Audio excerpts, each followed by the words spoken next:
vessels of government, we must guard against the acquisition of unwarranted influence, whether sought or unsought, by the military-industrial complex.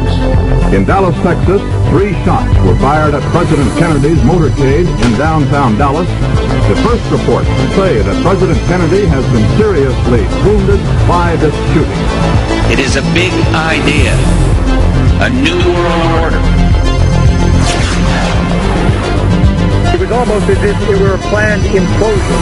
It just pancaked. Either you are with us, or you are with the terrorists.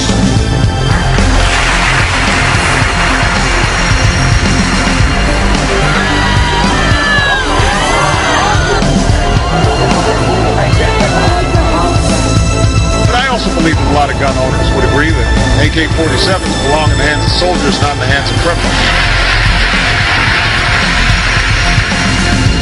Guns will be taken, and no one will be able to be armed. We have to take all weapons.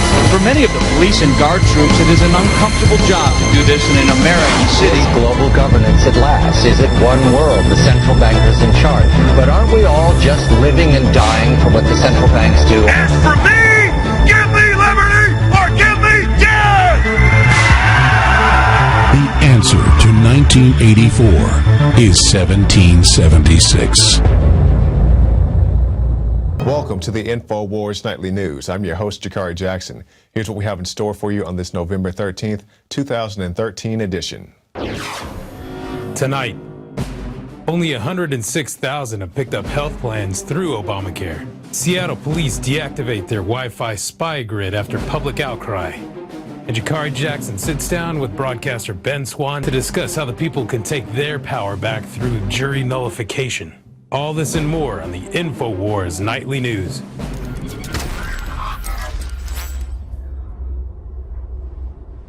And welcome back. Our top story tonight, just over 100,000 are able to enroll in ObamaCare.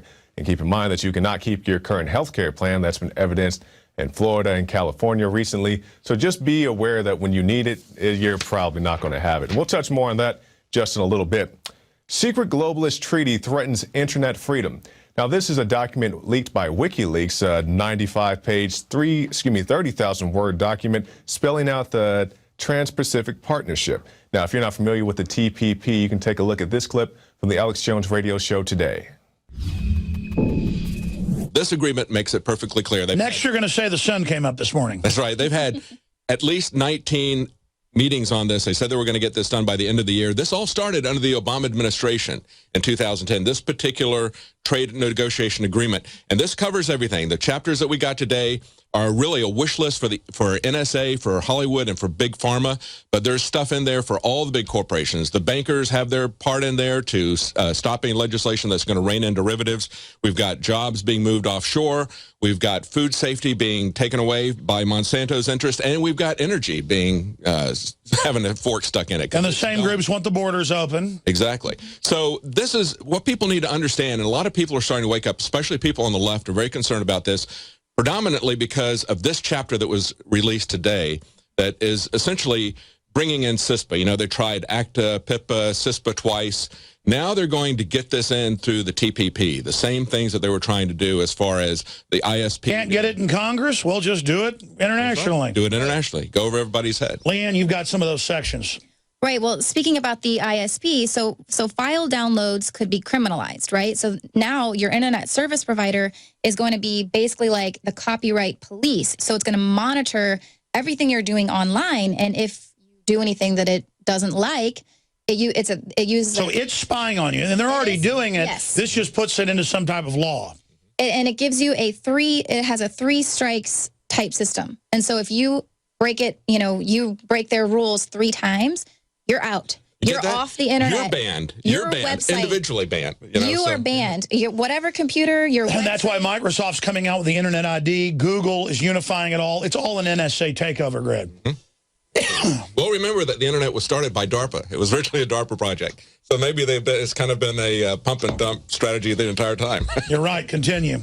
And also, too, speaking about the offshoring of jobs, this basically, it eliminates the Buy American. So it allows foreign corporations to bid on contracts here, and they say, oh, well, that's good for the U.S. because we can go and bid on procurements contracts overseas. No, it's opening up our borders, our countries, so that foreign countries can bid on contracts here. Well, these things are always selectively enforced. There's federal law that most of the federal money has to go to small businesses. None of it does. I mean, it's all written to be selectively enforced. I mean, if you're Tyson Chicken, you can ship any chicken you want. If you're a small chicken operation, you do one thing wrong, you're all going to jail. Seattle police deactivate Wi-Fi spy grid after privacy outcry. Now, this is the story originally aired on the local news in Seattle. Anthony Gucciardi took it and expanded on it. This is a Paul Joseph Watson article. INFOWARS subsequently obtained documents from a government insider that revealed how the mesh network was far more than just a means of tracking people's locations. It was also linked with DHS fusion centers and collected a wealth of information. Now, these Imperial probe droids have the ability to track your location, your phone calls, your app usage. And the police said, yeah, we know that technology's in there, but we're not using it. Well, that turns out to be a lie. The police are lying on the situation. The city council claims that they're in the dark. So it's time for the people of Seattle to rally up, say, we want to get rid of these things, not just have them turned off, rip them off there. And then also we need to get rid of these cops, not just say that, okay, he can go work in the basement. Like, no, bro, you need to go find a new job altogether. So Seattle, keep us up to date on what happens with that. But it's not just out on the streets. This happens everywhere, and now it's in your schools, or even more prevalent in your schools. Schools' new spy system places children under complete surveillance, and it's very 1984. It's very chic and trendy. SST Incorporated is currently installing gunshot detectors inside of the school. So they're tracking your kids with laptops that they give your children. They're putting cameras inside the trash cans and so forth. And now they're going to protect your children with these gunshot detectors. I'm pretty sure if somebody shoots a gun inside of a walled-off school, it's going to make a pretty loud sound that you don't need a gunshot detector for. It's just another way to monitor your kids, to track your kids and charge them because they eat an apple or they eat Cheetos instead of an apple. It's all relative. Congressional approval sinks to record low. Now, it seems like every day something's falling. It's Obama's approval rating, it's Congress, it's the Senate. It hit its peak about 2009, and then it's been steadily downhill from there. So good job, Congress, for being consistent with the rest of the country and going down the tubes. Now let's move on to this next story. Afghan opium production hits record. Now they're putting out 5,500 metric tons of opium. That's a 49% increase in your war against drugs, as they claim it is. Meanwhile, your troops are out there guarding the opium. You can see the video right there with Geraldo. He's out there with the Marines, and they're saying, yeah, we don't like it, but we have to do it. Otherwise, the farmers will attack us. And it's completely ridiculous because if you get caught with the opium here, if you get caught with the weed here, whatever else, you're going to jail. Meanwhile, the Marines are helping grow it over there in Afghanistan. It's truly disgusting, but that's the fear of our world now. Soros-linked group pushes sex to sell Obamacare. Now, I want to caution everybody that everything you're about to see is real. It is very much real. This is not satire. We did not make this up. And this is from Progress Now, a group out of Colorado. It says, let's get physical. And the lady's saying, you know, I hope he's as easy to get into bed as it was to get my birth control. And here's some guys, you know, doing keg stands are crazy, but it's not as crazy as not having insurance. And we have one more, and this is some ladies, they're working out and they're drinking while they're working out. And it says, yeah, you know, I like to work out with my bestie. It's fun, and that's what we need to do because Obamacare takes care of us. So basically implying that if you get Obamacare, you can be the life of the party. You'll be the guy doing the keg stand. You'll have all the promiscuous sex that you want to have. And hey, if you get drunk, if you get in a drunk driving accident or you catch a venereal disease, Obamacare is there for there too. So go ahead and do it. It's all good fun with Obamacare. Now, we're going to end tonight with something that I thought was somewhat laughable. Maybe I just have a bad sense of humor. Bomb squad called over homeless man's bag. Now, this is a situation that happened right here in the city of Austin. A janitor or a maintenance man was out and he saw a homeless man. The homeless man said, "Excuse me, sir, do you know where the local FBI headquarters is?" The janitor pointed the homeless man in the direction of the FBI headquarters, but the homeless man left his bag. Now, this freaked out janitor, I guess he was freaked out because the man asked where the FBI headquarters was. He calls the police. Okay, you want to call the police. The bomb squad comes, investigates the man's bag, and the things that he had in his bag were just so routine and mundane. that they didn't even bother, they didn't even bother to mention what the man actually had inside of his bag. It was completely ridiculous, and you can see that's one of the robots they have, and that's the bomb squad suit and all that. But yeah, if a man leaves a bag on the side of the road, you got to call the bomb squad, and I'm surprised they didn't blow it up. But, you know, they want more cameras in the city of Austin, so if they do that, I'm worried if they're just going to show up and start blowing up people's bags on the side of the road. They didn't blow up this guy's bag, but hey, it could happen. Well, that's it for this segment of the InfoWars Nightly News. Stop by PrisonPlanet.tv and get yourself a 15-day free trial. You can get the Alex Jones Show, the Nightly News, the special reports, all that and so much more at PrisonPlanet.tv. Now, stay tuned because in our interview segment, I'll be talking with activist Ben Swan. He's going to be telling us about jury nullification. So stay tuned for that and also for more special reports.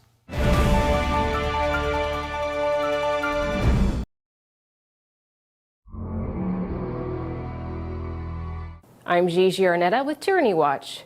Well, this week is Grid X2. It's the national grid security exercise that's happening across the nation through Canada and Mexico, and it's supposed to be over tomorrow afternoon.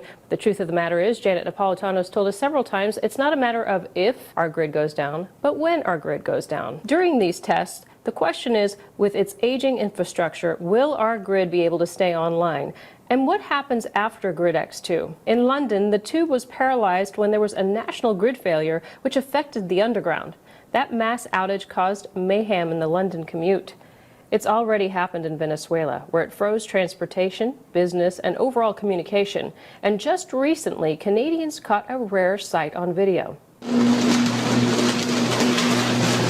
That electrical fire is just one example of what can happen. Banks in the UK are preparing. They had their war game dubbed Waking Shark 2 yesterday.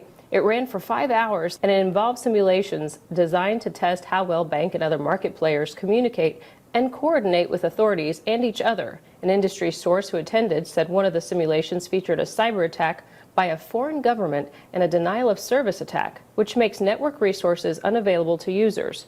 So the idea, just like in the New York version last month, called Quantum Dawn 2, is to make sure market players communicate with authorities. Really. Don't forget how great our government is with cybersecurity. Healthcare.gov. So when the globalists steal everything from right under our noses, we can thank our government for assisting them in the biggest heist of the century. Meanwhile, megacorporations like Walmart are aiming to be off the grid. By 2020, they intend to make 20% of the power that they use off of renewable energy. Of course, state and federal regulators say they're worried that utilities could end up with fewer customers to pay for costly transmission lines and power plants. That translates into they're not sure which lie they're going to spew as they gouge us with astronomical electrical rates, pushing along Agenda 21, and of course, look at the problems we're having with smart meters. Oh, this is just the beginning. I'm Gigi Arnetta for Tyranny Watch on the InfoWars Nightly News.